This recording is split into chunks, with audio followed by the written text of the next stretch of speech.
किसी भी पूर्णिमा को अगर प्रतिपदा साथ में लग रही हो या पड़वा लग रही हो तो उस दिन रक्षाबंधन नहीं करना चाहिए। केवल राहु काल विशेष का ध्यान रखा जाए। शुभ मुहूर्तों में 2 शुभ मुहूर्त जो पड़ेंगे उसमें राहु काल का ध्यान रखा जाए, राहु काल ना हो।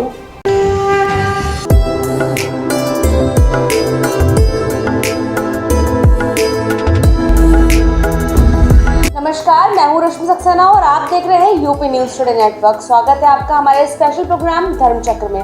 जैसा कि हम सभी जानते हैं कि रक्षाबंधन आने वाला है, बहनें अपने भाइयों को जाके राखी बांधेंगी, लेकिन रक्षाबंधन का त्योहार किस दिन पड़ रहा है, इस बात को लेकर लोगों में बहुत कंफ्यूजन है।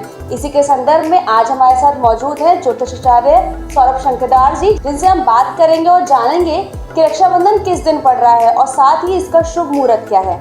नमस्कार सर। नमस्कार सर, सबसे पहले मैं जानना चाहूंगी कि रक्षाबंधन क्यों मनाया जाता है और कब मनाया जा रहा है। रक्षाबंधन श्रावण मास की पूर्णिमा को मनाया जाएगा जी। इस बार श्रावण मास की पूर्णिमा 11 अगस्त को पड़ रही है। 11 अगस्त को दिन में 10:36 से पूर्णिमा का उदय हो जाएगा। रक्षाबंधन का त्यौहार उसी दिन मनाया जाएगा। रक्षाबंधन में भद्रा का विशेष संयोग होता है। रक्षाबंधन में जैसे श्रावणी और फाल्गुनी कहते हैं, रक्षाबंधन को श्रावणी कहते हैं। श्रावणी में और फाल्गुनी में यानी होली के समय पे और रक्षाबंधन के समय पर भद्रा का बहुत ध्यान रखा जाता है। इस बार रक्षाबंधन पे जो भद्रा है वो पाताल लोक में है। चंद्रमा मकर राशि में रमण करेंगे। चंद्रमा जिस राशि में रमण करते हैं उस राशि के हिसाब से ही भद्रा का संचालन होता है, भद्रा का पता लगता है। इस बार भद्रा रक्षाबंधन में पाताल लोक निवासिनी होगी। मकर राशि में चंद्रमा पाताल लोक में भद्रा का कारक होता है। अगर कर्क, सिंह, कुंभ और मीन में चंद्रमा होता तो भद्रा पृथ्वी लोक या मृत्यु लोक पे होती, तब इसका असर देखा जा सकता था। भद्रा 3 स्वरूपों में होती है, आकाश लोक, पाताल लोक और मृत्यु लोक। मृत्यु लोक में जिस जगह भद्रा रहती है उसी वहीं पे उसका ज़्यादा असर रहता है, नहीं तो उसका असर नहीं होता। इस बार रक्षाबंधन पाताल लोक की भद्रा में है, ये अति शुभदायी होगा। स्वर्ग लोक में अगर भद्रा होती है रक्षाबंधन के दिन तो धन समृद्धि की प्राप्ति होती है। अगर पाताल लोक में होती है तो केवल धन की प्राप्ति होती है, बस इतना अंतर है। श्रावण मास के में श्रवण नक्षत्र में के प्रथम चरण में भगवान हैग्रीव का जन्म हुआ था। श्रवण का मतलब होता है सुनना, इसलिए कथाओं को सुनना, कथाओं को कहना इस माह में किया जाता है। सर, भद्रा का रक्षाबंधन से क्या मतलब कनेक्शन है? लोग बहुत से ये कंफ्यूज हैं कि भद्रा पड़ रही है तो रक्षाबंधन नहीं होगा या उसके मुहूर्त बदल जाएंगे। मैं इसमें इतना कहना चाहूँगा कि लोगों को पढ़ना चाहिए। किसी भी पंचांग में भद्रा लिखी हुई है, भद्रा का समय लिखा हुआ है, लेकिन भद्रा के अपने 3 प्रारूप हैं, आकाश भद्रा, पाताल भद्रा। किस तरीके की भद्रा का स्वरूप क्रोध में कहा जा सकता है जिस जगह वो रहती है, जिस जगह से जैसे कार्य होते हैं। जैसे दैवीय कार्य में स्वर्ग की भद्रा या आकाश भद्रा अच्छी नहीं मानी जाती किसी भी दैवीय कार्य में। दूसरी बात ये कि सूर्य की पुत्री और शनि की बहन होने के कारण इनका स्वरूप तो उग्र है ही, लेकिन ऐसा हमेशा नहीं होता।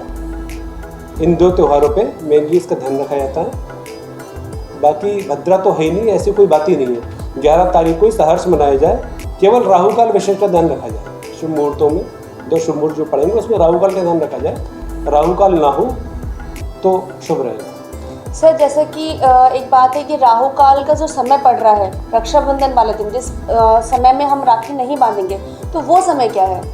रक्षाबंधन में जो राहु काल पड़ेगा उस दिन वो 2:08 से 3:45 दोपहर में पड़ेगा।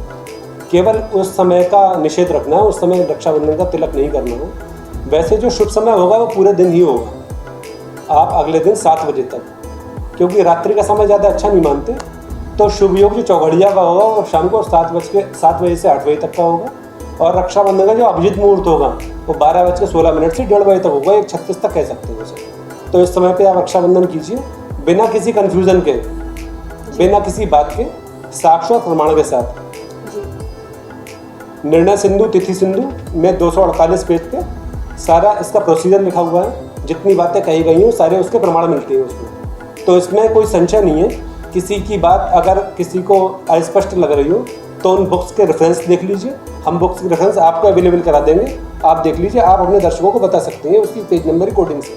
तो सर इसका मतलब रक्षाबंधन 11 तारीख को सुबह से शुरू हो जाएगी। रक्षाबंधन 11 तारीख को सुबह जैसे ही पूर्णिमा का उदय होगा 10:38 से शुरू हो जाएगा और पूर्णिमा का उदय अगले दिन 7:05 तक रहेगा। जी। शास्त्र में ऐसा भी प्रावधान है कि किसी भी पूर्णिमा को अगर प्रतिपदा साथ में लग रही हो या पड़वा लग रही हो तो उस दिन रक्षाबंधन नहीं करना चाहिए। उदया तिथि का कंसेप्ट है कि सूर्य जिस राशि में निकले 12 तारीख को तो उस दिन पूरे दिन उदया तिथि रहती है, लेकिन रक्षाबंधन का जो पर्व है और होली का जो त्यौहार होता है, श्रावणी और फाल्गुनी का जो हिसाब किताब होता है वो उसी समय पर कराया था, उसी तिथि में कराया था। पूर्णिमा तिथि 7:05 पे सुबह समाप्त हो जाएगी 12 तारीख को। तो 7:05 से पहले आप तिलक कर सकते हैं या ब्रह्म मुहूर्त में कर सकते हैं सुबह 2:30 बजे से 7:05 तक। लेकिन 7:05 के बाद जैसे ही पूर्णिमा प्रतिपदा पड़वा से मिलती है उस समय ये सारे कार्य निषेध हो जाते हैं। इस समय उदया तिथि मान्य नहीं होती, पूरे दिन आप उसे नहीं मना सकते। बहुत बहुत धन्यवाद सर इतनी इन्फॉर्मेशन के लिए। तो जैसा कि आपने जाना कि सर ने बताया कि जो रक्षाबंधन का शुभ मुहूर्त है वो 11 तारीख को पड़ रहा है। 11 तारीख को आप दिन भर जो है रक्षाबंधन बनाएं, लेकिन जो राहु काल का समय है दोपहर का उसमें आप रक्षाबंधन ना मनाएं। और साथ ही साथ 12 तारीख को सुबह से 7:05 तक ही मुहूर्त है रक्षाबंधन का, तो उसके बाद 12 तारीख को रक्षाबंधन नहीं मनाई जाएगी। इस बात का खास ख्याल रखें। और इसी प्रकार की जानकारी के लिए आप हमारे साथ जुड़े रहिए और देखते रहिए यूपी न्यूज़ टुडे नेटवर्क। धन्यवाद। ऐसी ही इन्फॉर्मेटिव वीडियोस के लिए देखते रहिए न्यूज़ टुडे नेटवर्क और हमारे चैनल को लाइक, शेयर, सब्सक्राइब करना ना भूलें।